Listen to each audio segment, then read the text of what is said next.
Stefan De Vrij ingin selalu menang ketika saya bisa bermain dan membantu tim.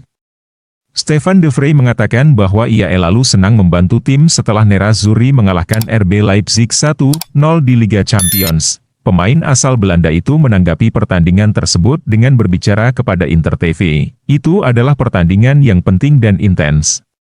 Kami tampil sangat baik, dan menurut saya hasilnya luar biasa. Kami tidak berharap terlalu jauh ke depan, kami memikirkan satu pertandingan pada satu waktu.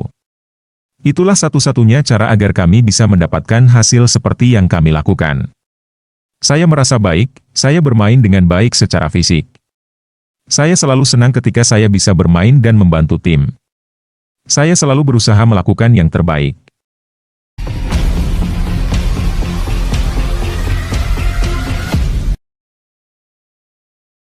Yann Sommer, ini adalah kemenangan yang sangat penting bagi kami.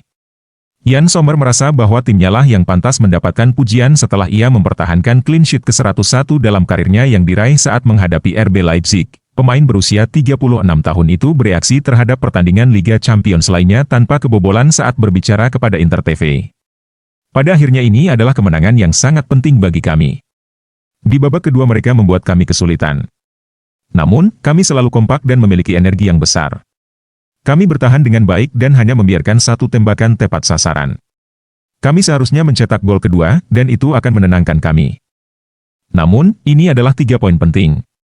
Di Liga Champions, penting untuk memperhatikan detail terkecil sekalipun. Kami selalu sangat fokus dan kami belum kebobolan satu gol pun, bahkan melawan lawan tangguh seperti hari ini. Sekarang, kami harus mempertahankannya untuk pertandingan berikutnya, dimulai melawan Fiorentina. Dan Sommer juga mengomentari pencapaian clean sheet ke-101 dalam karirnya, ini indah, namun penghargaan ini untuk tim. Ini hal yang indah bagi seorang kiper, 101 adalah angka yang bagus. Namun, saya berharap akan ada lebih banyak lagi yang akan datang.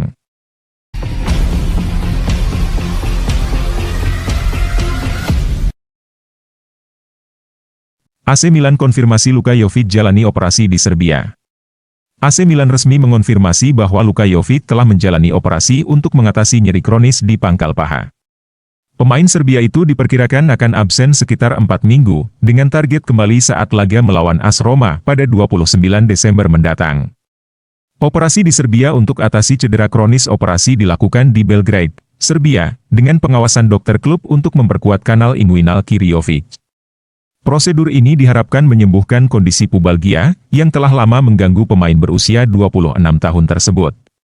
Jovic akan menjalani istirahat selama 8 hari di Serbia sebelum melanjutkan rehabilitasi di Milanello. Jovic baru tampil 3 kali di Serie A musim ini, dengan total waktu bermain hanya 78 menit. Satu-satunya penampilan sebagai starter terjadi pada laga pembuka musim melawan Torino yang berakhir imbang 2-2. Dengan absennya Jovic, AC Milan harus bergantung pada opsi penyerang lainnya untuk mempertahankan produktivitas tim. Kehilangan Jovic menambah daftar kekhawatiran Milan, terutama dengan jadwal pada menjelang jeda musim dingin. Jika rehabilitasi berjalan sesuai rencana, Jovic diharapkan bisa menjadi opsi tambahan di lini serang ketika kompetisi dilanjutkan.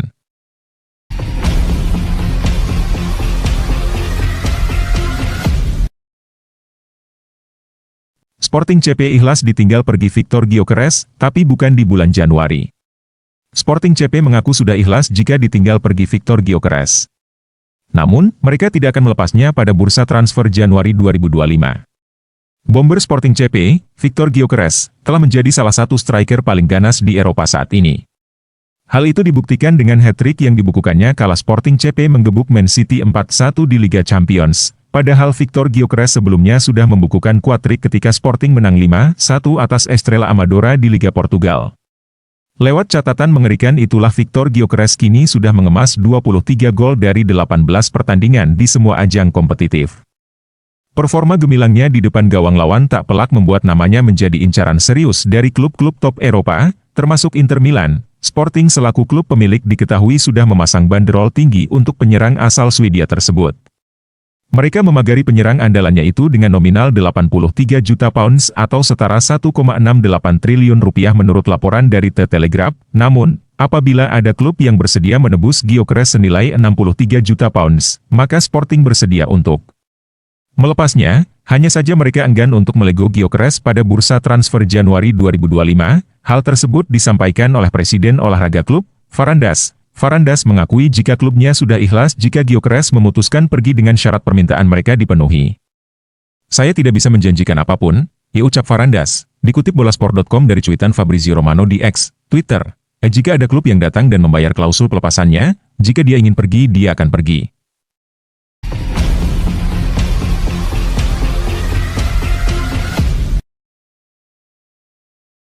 Tembok kokoh timnas Indonesia, Jay Itzes dipuji media Italia walau Venezia tumbang oleh Lecce di Serie A.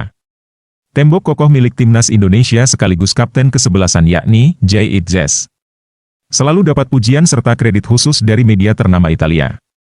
Usai Jay membela klubnya Venezia FC melawan Lecce, dengan hasil kekalahan 0-1, membuat Venezia tertahan di zona berbahaya alias degradasi Serie A. Sementara itu, media Tutto Venezia Sport mengklaim bahwa performa bek 24 tahun ini benar-benar sangat impresif dalam 90 menit permainan. Dia, Jay, menjadi pemain yang terbaik di lapangan. Dia banyak berlari saat tim menyerang, dia tak pernah kesulitan saat bertahan, namun mereka, Venezia, habis bensin di babak kedua.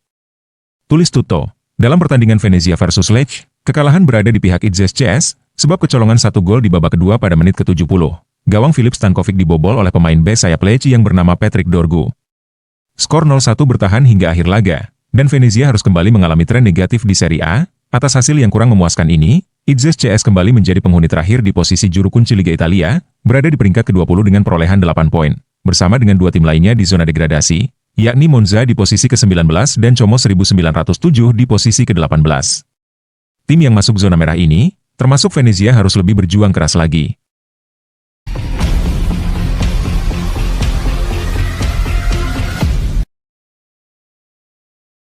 Presiden Marotta, skuad ini 90% sama seperti tahun lalu, dan 60% sama seperti 2 tahun lalu. Presiden Inter BP Marotta menegaskan bahwa Nerazzurri hanya fokus pada pertandingan Liga Champions Selasa malam melawan RB Leipzig, meskipun mereka harus menghadapi Fiorentina yang berada di posisi kedua di Serie A pada akhir pekan nanti. Simone Inzaghi telah membuat beberapa perubahan pada timnya untuk pertandingan RB Leipzig, dan Marotta tidak akan terkejut jika susunan pemain berubah lagi untuk Fiorentina, karena Inter saat ini memiliki 24 pemain yang sesuai dengan semua kebutuhan kami. Berbicara sebelum sepak mula Inter RB Leipzig, Marotta menjelaskan mengapa ia menikmati format Liga Champions yang baru. Dan mengapa penting bagi Nerazzurri untuk memenangkan pertandingan sebanyak mungkin. Kami tahu bahwa kami telah berkembang sebagai tim dan sebagai grup dan memiliki keyakinan yang lebih besar pada kemampuan kami. Jadi jelas bahwa kami memiliki banyak tekad dan mendapatkan beberapa hasil yang baik selama beberapa pertandingan terakhir. Dengan format baru ini, kami harus mencoba dan mendapatkan lebih banyak poin, karena akan ada banyak pertandingan dan selisih gol akan menjadi kunci. Setiap pertandingan memiliki cerita tersendiri. Marotta juga membahas pertumbuhan yang dinikmati skuad Inter selama beberapa tahun terakhir, memuji konsistensi dalam hal personel, skuad ini 90% sama seperti tahun lalu. Dan 60% sama seperti 2 tahun lalu. Inzaghi memiliki pemain yang telah berkembang, pemain yang bagus, dan saya berbicara tentang pemain inti dan pemain pendamping. Kami memiliki bangku cadangan yang sangat kuat, sebagaimana seharusnya untuk tim sebesar ini dengan begitu banyak komitmen yang berbeda. Inzaghi dapat memilih formasinya dengan melihat skuad yang terdiri dari 24 pemain yang sesuai dengan semua kebutuhan kami.